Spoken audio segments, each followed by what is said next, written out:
உலகம் யாவும் தாமுலா வாக்களும் நிலை பெறுத்தலும் நீங்களும் நீங்களா அழகிலா விளையாட்டுடையார் அவர் தலைவர் அன்னவர் கே சரணம் நாங்களே.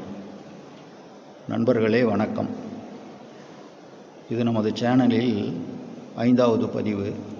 இந்த 5வது பதிவில் 5 ஒப்புதல்கள் அரசாலும் அப்படின்ற தலைப்பிலையும் 6வது ஒப்புதல், 6ஆம் ஒப்புதல் கிடைத்தால் அவனது திருவடி சேரும், பிறப்பை அறுக்கும், இறைவனின் ஒரு அங்கமாகும் அப்படின்ற தலைப்பில் நம்ம இந்த பதிவை பார்க்கலாம். இதில் முதல் நிலை சுய ஒப்புதல். சுய ஒப்புதல் சுற்றி திரியும். 2ஆம் நிலை நல்ல குடும்பம். 3வது ஒப்புதல் மூத்த குடி. இங்கே கொஞ்சம் ஹெவி ரெயினு, அந்த நாய்ஸும் உள்ளே வருது. ஓகே. அடுத்து 4ஆம் நிலை நாடாளும். 4ஆம் நிலை நாடாளும் நற்கதி. அது நற்கதியா என்னங்கிறது நல்வினை புரிந்தால் நற்கதி, தீவினை புரிந்தால் சிறைச்சாலை வரை செல்லும். அதை நம்ம விரிவாக பார்க்கலாம். 5ஆம் நிலை இயற்கையின் ஒப்புதல். இயற்கையின் ஒப்புதல் புவியில் பல அற்புதங்களை நிகழ்த்தும். 6ஆம் நிலை அவனது திருவடி சேரும், பிறப்பை அறுக்கும், இறைவனின் ஒரு அங்கமாகும். இவற்றை கொஞ்சம் விரிவாக பார்க்கலாம் வாங்க. அதில் முதல் நிலை சுய ஒப்புதல். ஒரு மனிதன் தான் செய்யும் செயலுக்கு யாருடைய ஒப்புதலையும் பெறாமல் அல்லது யாரும் ஏற்றுக்கொள்ள முடியாத வகையில் ஒரு செயலை தனது ஒப்புதலை மட்டுமே வைத்துக்கொண்டு செயல்படுவது. இது யாருக்கும் பயன்படாது, வெட்டி வேலை. இந்த ஒப்புதல் பூமிக்கு பாரமாக ஊர் சுற்றி திரியும். சுய ஒப்புதல் என்ன பண்ணும்? ஊர் சுற்றி திரியும். 2வது நிலை ஒரு மனிதன் தனது குடும்பத்தினரின் ஒப்புதல். குடும்பம் என்பதே ஒரு குட்டி சமுதாயம் என்று சொல்வார்கள். தான் செய்யக்கூடிய செயலை அந்த ஃபேமிலி மெம்பர்ஸ், அவருடைய ஃபேமிலி மெம்பர்ஸ் எல்லாம் ஏற்றுக்கொள்ளக்கூடிய வகையிலும் இருக்கணும். திருமணம் ஆனவராக இருந்தால் மனைவி குழந்தைகளினுடைய ஒப்புதல், திருமணம் ஆகாதவராக இருந்தாங்கன்னா பெற்றோர்களுடைய ஒப்புதல், குடும்பத்தார் ஒப்புதலோடு ஒரு செயலை செய்து அந்த செயலின் மூலம் அந்த குடும்பத்தினர் நல்வாழ்வு வாழ்தல். இது ஒரு நல்ல குடும்பஸ்தன். இது 2ஆம் நிலை நல்ல குடும்பம், ஒரு பொறுப்பான மனிதர். அடுத்து 3ஆம் நிலை.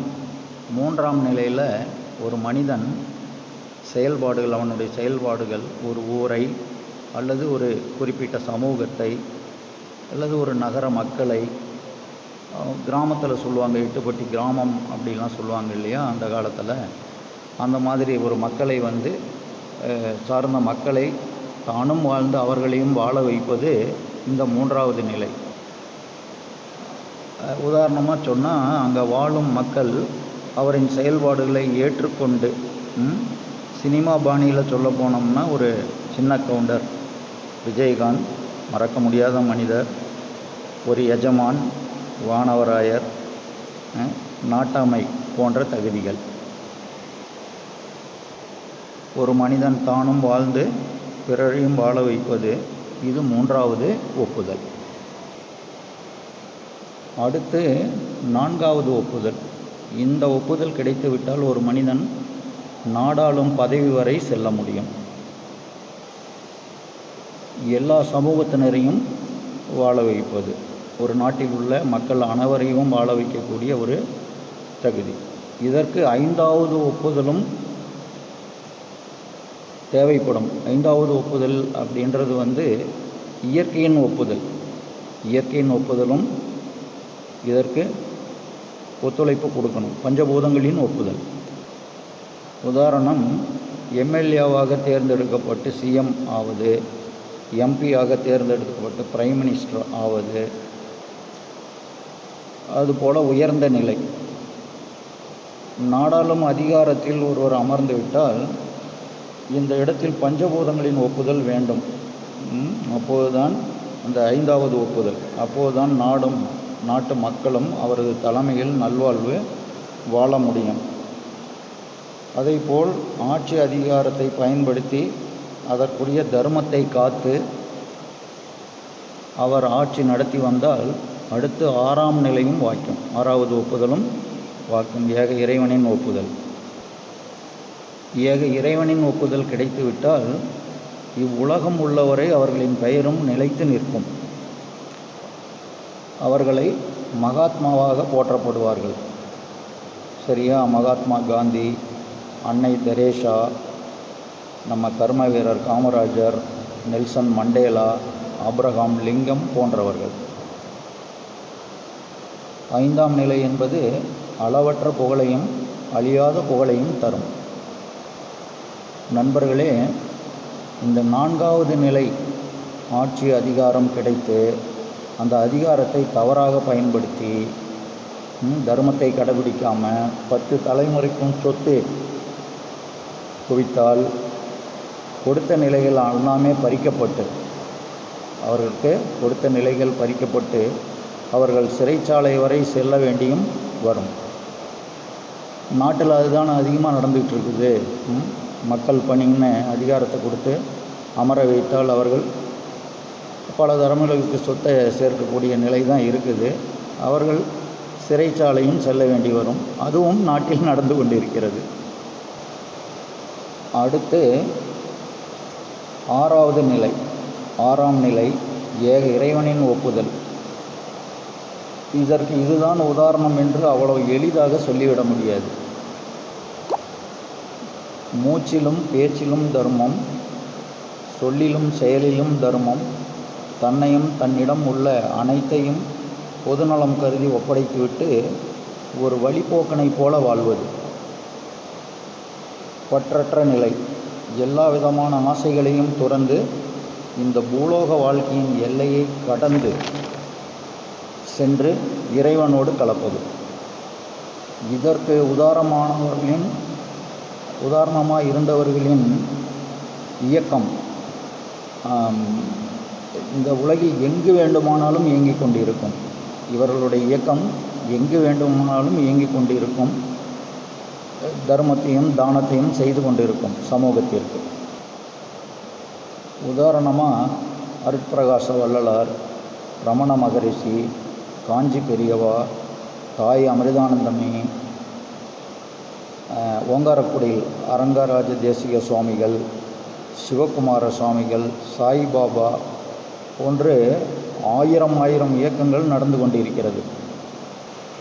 இந்த நிலை இறைவனின் நிர்வாகத்தில் பங்கெடுப்பது. இறைவனின் நிர்வாகத்தில் பங்கெடுப்பது. அங்கே நிர்வாக அமைப்பு என்று ஒன்று கிடையாது. ஆனால் அவரது நிர்வாகம் பாவ புண்ணியத்தின் கணக்கு படி மிக துல்லியமாக நடந்து கொண்டிருக்கிறது. எப்படி? நம்முடைய பாவ புண்ணியத்தின் கணக்கோடு மிக துல்லியமாக நடந்து கொண்டிருக்கிறது. அவனிடம், ஏக இறைவனிடம் நிர்வாக அமைப்பென்று ஒன்று இல்லை. ஆனால் நிர்வாகம் மிக துல்லியமாக நடந்து கொண்டிருக்கிறது. இதை மகான்கள் எப்படி சொல்லுவாங்கன்னா அன்ஆர்கனைஸ்டு ஆர்கனைசேஷன் அப்படின்னு சொல்லுவாங்க. அன்ஆர்கனைஸ்டு ஆர்கனைசேஷன் என்று சொல்வார்கள். அதற்குள் ஆழமாக சென்றால் இந்த பதிவை முடிக்க முடியாது. நற்கதி அடைவது என்பது உயர்ந்த நிலை. நற்கதி அடைவது என்பது உயர்ந்த நிலை. அந்த நற்கதி அடையவே வழிகாட்டியாக, பாதையாக இருப்பது என்பது அதைவிட உயர்ந்த நிலை. சுருக்கமாக சொன்னால், மனிதனாக பிறந்த ஒருவரை இறைவனாக வழிபடும் நிலை. நண்பர்களே, 5ஆம் நிலையை அடைந்த ஒரு சிலர் அடுத்து 6ஆம் நிலையை அடையவும் வாய்ப்புகள் உண்டு. ஆனால் அவற்றை நாம் அறிய முடியாது. ஏனென்றால் 6ஆம் நிலை என்பது அதை அடைந்தவர்கள் மட்டுமே உறுதிப்படுத்த முடியும். எனவே அந்த நிலையை அடைந்தவர்களாகவே அதை தெரியப்படுத்தினால்தான் நம்மளால் தெரிந்து கொள்ள முடியும். நமது மகாத்மாவும், காமராஜர் ஐயா, அப்துல் கலாம் ஐயா, இவங்கெல்லாம் அவங்களா வந்து தெரியப்படுத்தினா தான் நம்ம தெரிஞ்சிக்க முடியும் அந்த நிலையை அடைந்தார்களா என்பதை. அதனால் அந்த நிலையை அடைந்தவர்கள் மட்டும்தான், அவர்களால் மட்டுமே ஆண்டிக்கும் சரி அரசனுக்கும் சரி முக்தியை தர முடியும். எனவே இந்த பதிவை காணும் எனது நண்பர்கள், உங்களுக்கு எத்தனை ஒப்புதல் கிடைத்துள்ளது, நீங்கள் எந்த இடத்தில் இருக்கிறீர்கள் என்று ஒரு செல்ஃப் அசஸ்மெண்ட் செய்து பாருங்கள். நீங்கள் முதல் நிலையில் இருந்தால் 2ஆம் நிலைக்கு, 2ஆம் நிலையில் இருந்தால் 3ஆம் நிலை, 3இல் இருந்தால் 4 என்று முயற்சி செய்து பாருங்கள். அதற்கு மேல் 5, 6 என்பதெல்லாம் அவனருள் இருந்தால்தான் அது நடக்கும். எப்படி எல்லாவற்றையும் துறந்து பற்றற்ற நிலையில் தெளிந்து சிவனே என்று சும்மா கிடந்து சுழியேற்ற வேண்டும். அப்போதான் அந்த நிலையை அடைய முடியும். ஓகே நண்பர்களே, தவம் என்பது நமக்கானது, ஒரு மனிதனை தூய்மைப்படுத்தும். தானம் என்பது பிறருக்கானது. எப்படி தவம் என்பது நமக்கானது, நம்மை தூய்மைப்படுத்தும். தானம் என்பது பிறருக்கானது, அதை செய்யும் பொழுது நம்மை ஆன்மாவை தூய்மைப்படுத்தும். தானம் தர்மம் என்பது நமது ஆன்மாவை தூய்மைப்படுத்தும். எனவே நன்னெறி கொண்டு நாமும் வாழ்ந்து முடிந்தவரை பிறரையும் வாழ வைத்தால் வாழ்வு இனிதாகும் என்று கூறி இந்த பதிவை காணும் எனது நண்பர்களுக்கு வாழ்த்து கூறி எல்லோரும் நல்வாழ்வு வாழ ஏக இறைவனை வணங்கி மீண்டும் அடுத்த பதிவில் சந்திக்கும் வரை நன்றி கூறி விடைபெறுகிறேன். இந்த பதிவு உங்களுக்கு பிடிச்சிருந்தால் லைக் பண்ணுங்கள், ஷேர் பண்ணுங்கள், மறக்காமல் சப்ஸ்கிரைப் பண்ணுங்கள். அடுத்தடுத்து நம்ம சேனலில் வரக்கூடிய பதிவுகளை பார்க்கலாம். நன்றி, வணக்கம்.